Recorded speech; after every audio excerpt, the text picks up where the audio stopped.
سیدنا امیر حمزہ رضی اللہ عنہ رشتے میں آپ کے چچا تھے، مگر عمر میں آپ سے 2-3 سال ہی بڑے تھے۔ آپ دونوں نے چونکہ سویبہ کا دودھ پیا تھا، اس لیے رضائی بھائی بھی تھے۔ سیدنا حمزہ رضی اللہ عنہ کو شکار کھیلنے اور سپہ گری کا بہت شوق تھا۔ منہ اندھیرے تیر کمان لے کر شکار کے لیے نکل جاتے اور پورا دن اسی شوق میں گزار دیتے۔ شام کو واپس آتے تو پہلے حرم میں جاتے، طواف کرتے۔ قریش کے رئیس حرم میں اکثر اپنی الگ الگ مجلس جما کر بیٹھتے تھے۔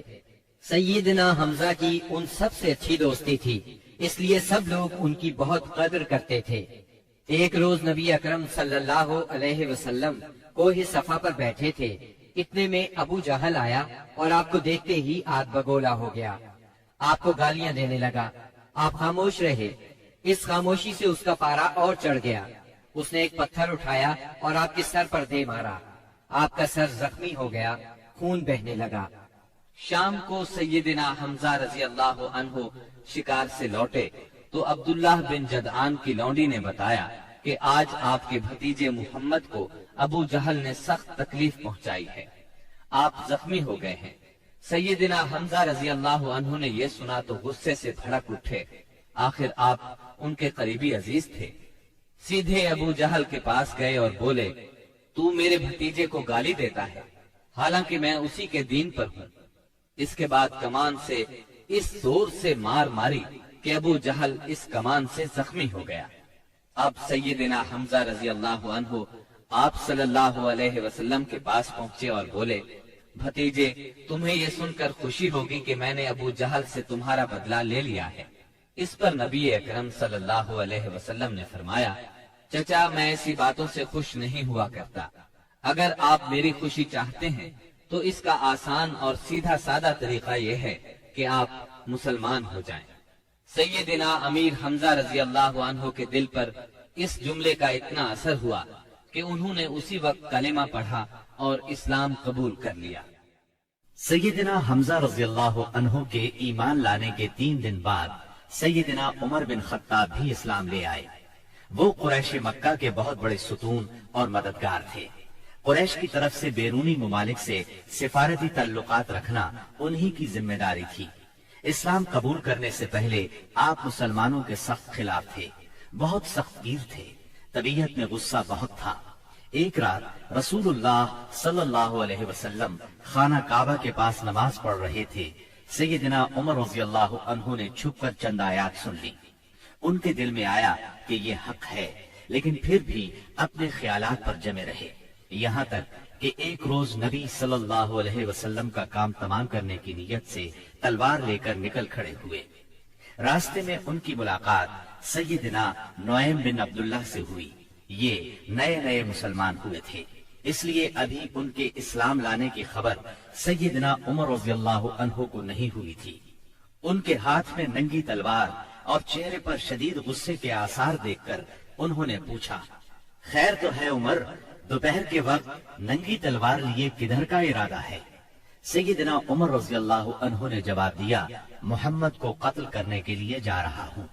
یہ سن کر نعیم بولے، محمد کو قتل کرنے سے پہلے اپنے گھر کی خبر لو۔ تمہاری بہن فاطمہ اور تمہارے بہنوئی سعید تمہارا دین چھوڑ کر اسلام قبول کر چکے ہیں۔ سیدنا عمر یہ سن کر آگ بگولا ہو گئے، سیدھے بہن کے گھر پہنچے۔ اس وقت گھر میں قرآن کے ایک معلم سیدنا خباب بن ارت رضی اللہ عنہ انہیں قرآن پڑھا رہے تھے۔ دروازے پر دستک کی آواز سن کر ان کی بہن فاطمہ بنت خطاب نے قرآن کے اوراق چھپا دیے۔ خباب بن ارت بھی ایک طرف چھپ گئے۔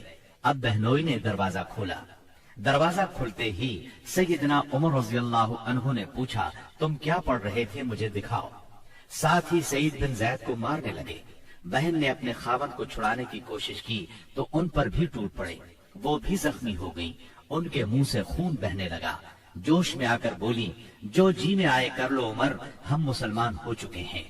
سیدنا عمر رضی اللہ عنہ نے بہن کو زخمی دیکھا تو شرمندہ ہوئے اور نرم آواز میں بولے، مجھے سناؤ تم کیا پڑھ رہے تھے، میں جاننا چاہتا ہوں تمہارا دین کیا ہے۔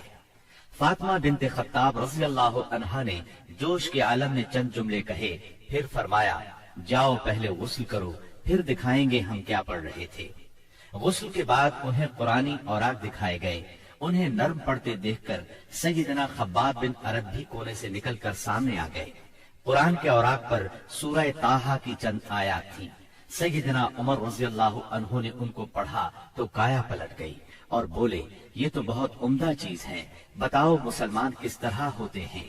سیدنا خباب بن ارد نے کہا اے عمر، جمعرات کی رات رسول اللہ صلی اللہ علیہ وسلم نے اللہ تعالیٰ سے دعا کی تھی کہ اے اللہ ابو جہل یا عمر بن خطاب سے اسلام کو تقویت دے.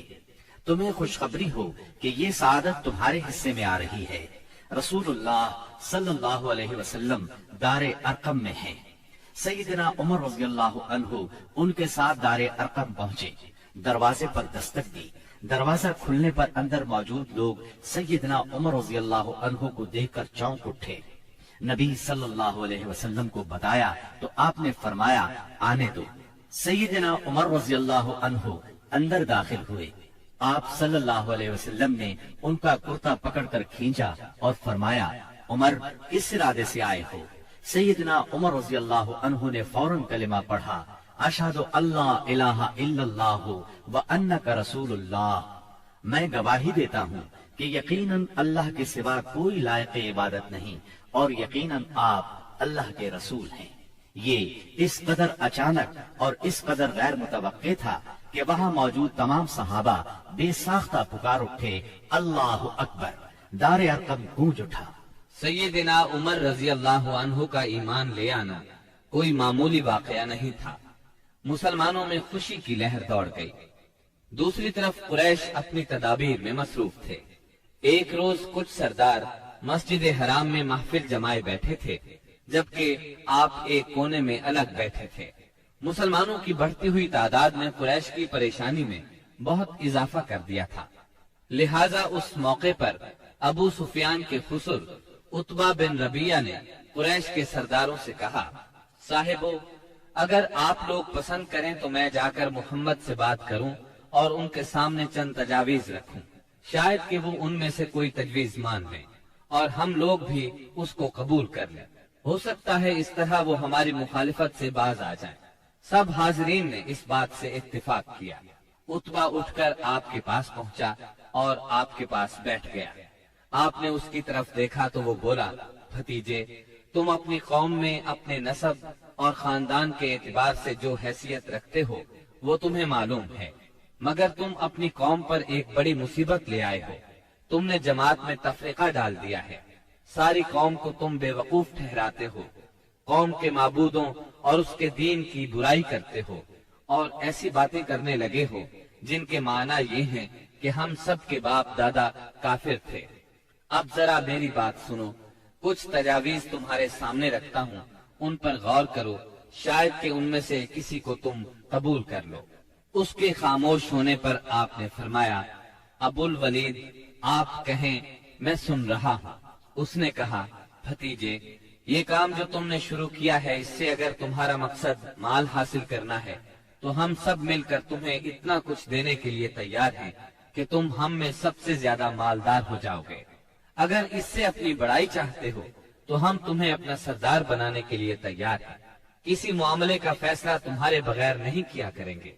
اگر بادشاہت ہی چاہتے ہو تو ہم تمہیں اپنا بادشاہ بنا لیتے ہیں، اور اگر تم پر کوئی جن آتا ہے جسے تم خود دور کرنے پر قادر نہیں ہو تو ہم بہترین طبیبوں سے اپنے خرچ پر تمہارا علاج کروا دیتے ہیں. عتبہ یہ باتیں کرتا رہا. آپ خاموشی سے سنتے رہے. جب وہ اپنی کہہ چکا تب آپ نے فرمایا اچھا اب میری سنو. اس کے بعد آپ نے بسم اللہ الرحمن الرحیم پڑھ کر سورہ حامیم السجدہ کی تلاوت شروع کی. عتبہ اپنے دونوں ہاتھ پیچھے زمین پر ٹکائے سنتا رہا. جب آپ نے آیت سجدہ یعنی آیت نمبر 38 پر پہنچ کر سجدہ کیا پھر سر اٹھا کر فرمایا اے ابو الولید میرا جواب آپ نے سن لیا، اب آپ جانے اور آپ کا کام. حبشہ میں قریش بری طرح ناکام ہو گئے.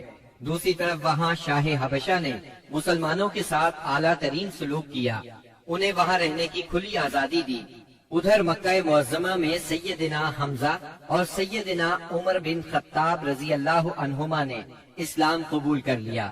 ان تمام باتوں کی بنا پر کفار کا زور ٹوٹنے لگا۔ دوسری طرف آپ کی تبلیغی کوششوں سے مسلمانوں کی تعداد میں